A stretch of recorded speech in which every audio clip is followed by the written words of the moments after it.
আসসালামু আলাইকুম। তো শুরু করছি একটা সুন্দর ব্লগ দিয়ে। দেখতে পাচ্ছেন আমাদের এটা হচ্ছে মেহেদি গাছ। তো আমার মেহেদি অনেক ভালো লাগে এবং অনেক পছন্দ করি, অনেক ভালোবাসি। কারণ ছোট থেকে আমি মেহেদি দিতে অনেক, অনেক পছন্দ করি। মেহেদি ছাড়া আমার চলেই না।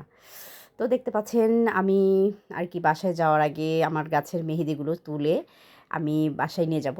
কারণ আমার অনেক ভালো লাগে এবং যখনই আমি মায়ের বাসায় আসি না কেন তখনই আমি এই মেহেদিগুলো তুলে নিই এবং অনেক দিন থেকে আমি রাখি এবং সবসময়ের জন্য হাতে দিই। কারণ হাতে দিতে আমার অনেক ভালো লাগে। কারণ আমি অনেক ভালোবাসি তাই।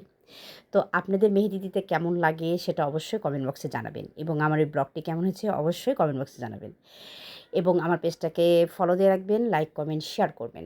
ঠিক আছে? তো দেখেন আমাদের মেহেদির পাতাগুলো কিন্তু অনেক, অনেক সুন্দর এবং অনেক বড়, বড়।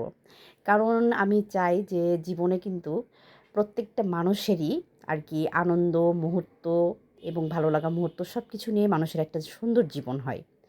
তো আমি জানি না যে কার কেমন মেহেদি পছন্দ হয় বা কে কেমন মেহেদি ভালোবাসে।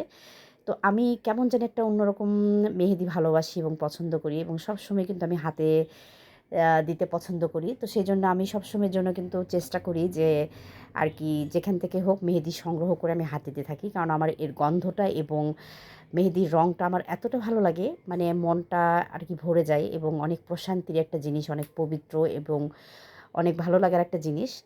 তো কেন জানি মেহেন্দির গন্ধটা যে আমার এত ভালো লাগে আর আমি হচ্ছে পাগল হয়ে যাই মেহেদি পাতা পেলে। তো সবসময়ের জন্য আমি ফ্রিজে সংরক্ষণ করে রাখি। আমার এতটা ভালো লাগে। তো অবশ্যই কিন্তু আমাকে সাপোর্ট করবেন, আমার জন্য দোয়া করবেন এবং অবশ্যই আমার পেজটাকে ফলো দিয়ে রাখবেন যাতে করে সুন্দর, সুন্দর ব্লগগুলো আপনাদের সাথে শেয়ার করতে পারি। তো আজকের এই ব্লগটা শুধু মেহেদি দিয়ে দিয়েছি। কারণ আমি যখনই মায়ের বাসায় যাই না কেন তখন আমি মেহেদি পাতা তুলবই এবং সেটা হাতে দিবই।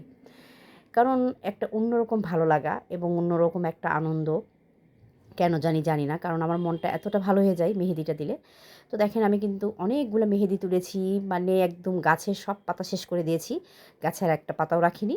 কারণ যখনই যাব তখনই এই পাতাটা তুলে নিব এবং গাছ একদম পুরাপুরি ফাঁকা করে দেই। তো এ তো আমি বাসায় নিয়ে যাব বলে মেহেদি পাতাগুলো সব তুলে নিয়েছি। আমি কারো জন্য রাখিনি। কারণ আমার ভাই জানে যে আমি মেহেদিটা কত পছন্দ করি। তো সবসময়ের জন্য আমি মেহেদি পরার চেষ্টা করি। কারণ মেহেদি অনেক পবিত্র। তো দেখেন আমার মেহেদি পাতা বাটা শেষ এবং আমি হাতে লাগাবো এবং এতটা খুশি আমি, এতটা ভালো লাগছে যে সবসময়ের জন্য আমি মেহেদি হাতে দিই। এজন্য নিজেকে অনেক ধন্য মনে হয় এবং অনেক, অনেক লাকি মনে হয়। তো দেখেন আমি কিন্তু হাতে দিয়ে দিয়েছি। তো আমার ব্লগটি কেমন হয়েছে অবশ্যই কমেন্ট বক্সে জানাবেন এবং অবশ্যই সাপোর্ট করবেন। আর অবশ্যই আমার ব্লগটা কেমন হয়েছে কমেন্ট বক্সে জানাবেন। ঠিক আছে? তো আজকের মতো এই পর্যন্তই। আল্লাহ হাফেজ। সবাই ভালো থাকবেন, সুস্থ থাকবেন। আল্লাহ হাফেজ।